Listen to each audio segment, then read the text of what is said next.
அழகே அழகு சீரியல்ல அடுத்த வர எபிசோட்ல என்ன மாதிரியான ட்விஸ்ட் எல்லாம் இருக்க போகுதுங்கிறத இந்த வீடியோவில் பார்க்கலாம். ரேவதி தங்கராஜ் ரெண்டு பேருமே கார்ல வந்துட்டு இருக்காங்க. ரேவதி ரொம்பவே கோவத்தோட தான் இருக்காங்க. உடனே தங்கராஜ், என்ன ரேவதி, என் மேல ஏதாவது கோவமா இருக்கேன்னு சொல்லி கேக்குறாங்க. பின்ன நீங்க பண்ண விஷயத்துக்கு கோவப்படாம வேற என்ன பண்ணுவாங்க? நீங்க பண்ண விஷயம் சரியா? ஏதோ மனசு விட்டு உங்ககிட்ட ஏதோ ஒரு விஷயத்த புலம்பிட்டேன், அதை அப்படியே எடுத்துட்டு வந்து அப்பா அம்மா கிட்ட சொல்லணுமா? அவங்க என்ன பத்தி என்ன நினைப்பாங்க சொல்லுங்கன்னு சொல்லிட்டு ரேவதி கேக்குறாங்க. உடனே தங்கராஜ் வந்து, என்னடா தங்கம் இப்படி எல்லாம் பேசிட்டு இருக்க? அப்பா அம்மாவை அப்படி பேசுறது தப்புடா.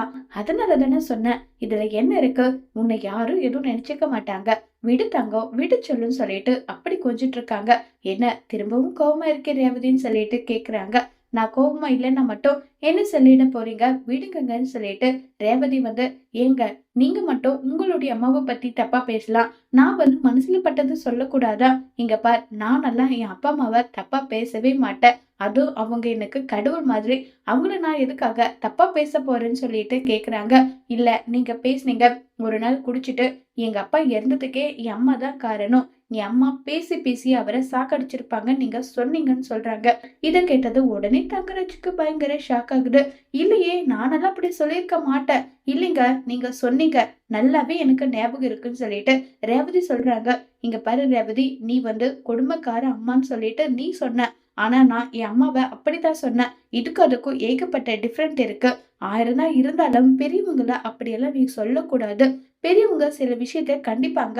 அதுக்காக எல்லா விஷயத்திலுமே நீ இப்படி சொல்லணும்னு அவசியம் கிடையாதுன்னு சொல்லிட்டு திரும்பவும் ரேவதியை வந்து பிளேம் பண்றாங்க தங்கராஜ் வந்து. அடுத்ததா லக்ஷ்மி காட்டுறாங்க. லக்ஷ்மி உட்கார்ந்துட்டு பாக்கியராஜ் கிட்ட புலம்பிட்டு இருக்காங்க. ரேவதி இப்படி சொல்லுவான்னு நினைச்சு கூட பார்க்கல. மாப்பிள்ளை இப்படி ஒரு விஷயத்த பண்ணதை நினைச்சு மனசுக்கு ஒரு மாதிரி ரொம்ப கஷ்டமா இருக்குன்னு சொல்லி அவ்வளவு வருத்தப்பட்டு பேசிட்டு இருக்காங்க. உடனே பாக்கியராஜ் வந்து, அம்மா ரேவதி பத்தி உனக்கு தெரியாதம்மா, அவ அப்படியெல்லாம் பேசிருக்க மாட்டா. வேற ஏதாவது பேசி கடைசியில அப்படி ஆயிருக்குமா, விடுமான்னு சொல்லிட்டு லக்ஷ்மியை சமாதானப்படுத்துறாங்க. ஏன் மலரு, உன்னை நான் கொடுமைப்படுத்துறேன்னா? ஒருவேளை நீ ரேவதி கிட்ட அப்படி ஒரு விஷயத்த சொல்லி வச்சிருக்கேன்னு சொல்லி கேக்குறாங்க. அத்தை, என்னத்த பேசுறீங்க? நான் எதுக்காக அத்தை நான் போயிட்டு ரேவதி கிட்ட சொல்ல போறேன்னா? அப்படியெல்லாம் ஒன்றும் இல்லை அத்தைன்னு சொல்லிட்டு இருக்காங்க. உடனே லக்ஷ்மி வந்து, அவ அப்படி பேசினதும் எனக்கு மனசுக்கு கஷ்டமாயிடுச்சு.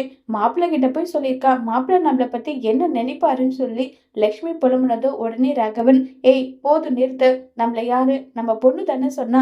தப்பு இதுல மாப்பிள்ளை மேலதான் இருக்கு. என்னதான் மாப்பிள்ளை நமக்கு ஏகப்பட்ட நல்ல விஷயம் பண்ணாலும் அவர் இந்த விஷயத்துல பண்ணது ரொம்ப ரொம்ப பெரிய தப்பு. ரேவதி ஏதோ ஒரு விஷயத்த சொல்லிட்டா, அதை அப்படியே நம்ம கிட்ட வந்து ஒப்படைக்கணும்னு ஏதாவது இருக்கா? ஏன் சொல்லாம இருந்திருந்தா என்ன? இங்க பார், நம்ம பொண்ணு தானே சொன்னா, ஏதோ ஒரு விஷயத்துல சொல்லியிருப்பா, அதை விட்டுட்டு வேலையை பாருன்னு சொல்லி ராகவன் முதல் முறையா நம்ம தங்கராஜ் பண்ணது தப்புன்றத சொல்றாங்க. இத கேட்டதுமே பயங்கர சந்தோஷமாகுது நம்ம மலருக்கு. மலர் ரொம்ப சந்தோஷமா பாக்குறாங்க. அதே மாதிரிதான் பாக்கியராஜும் பாக்குறாங்க.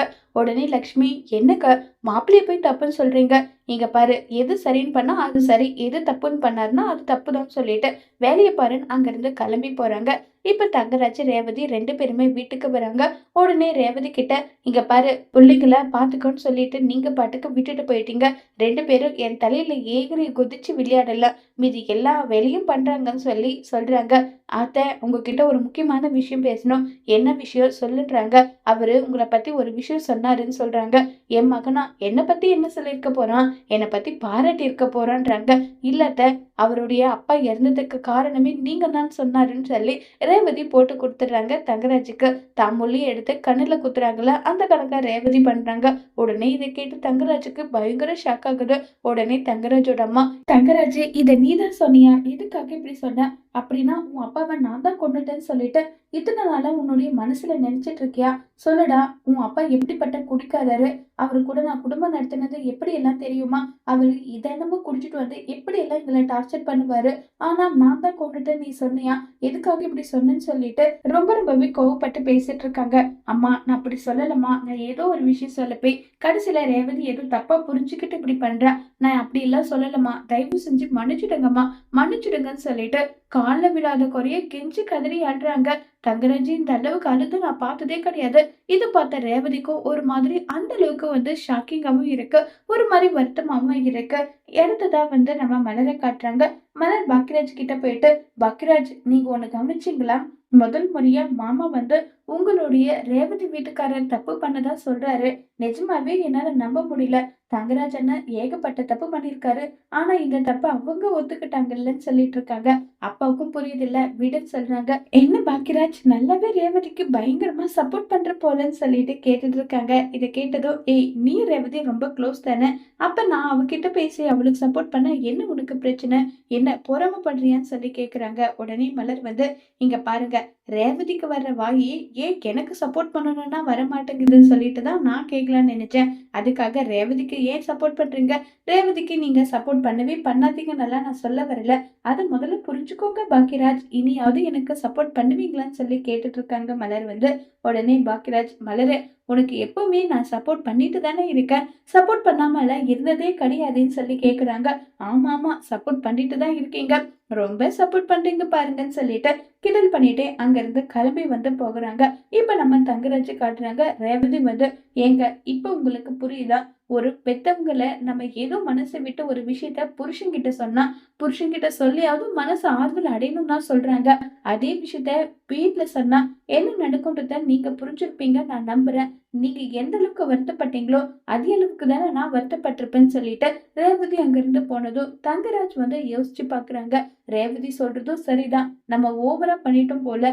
ரேவதி நம்ம கிட்ட சொன்ன விஷயத்த நான் எடுத்துட்டு போயிட்டு அவங்க அப்பா அம்மா கிட்ட சொல்லியிருக்க கூடாது. நான் ரொம்ப பெரிய தப்பு பண்ணிட்டேன்னு சொல்லிட்டு முதல் முறையா தங்கராஜ் வந்து தான் செஞ்ச தப்ப வந்து ரியலைஸ் பண்றாங்க.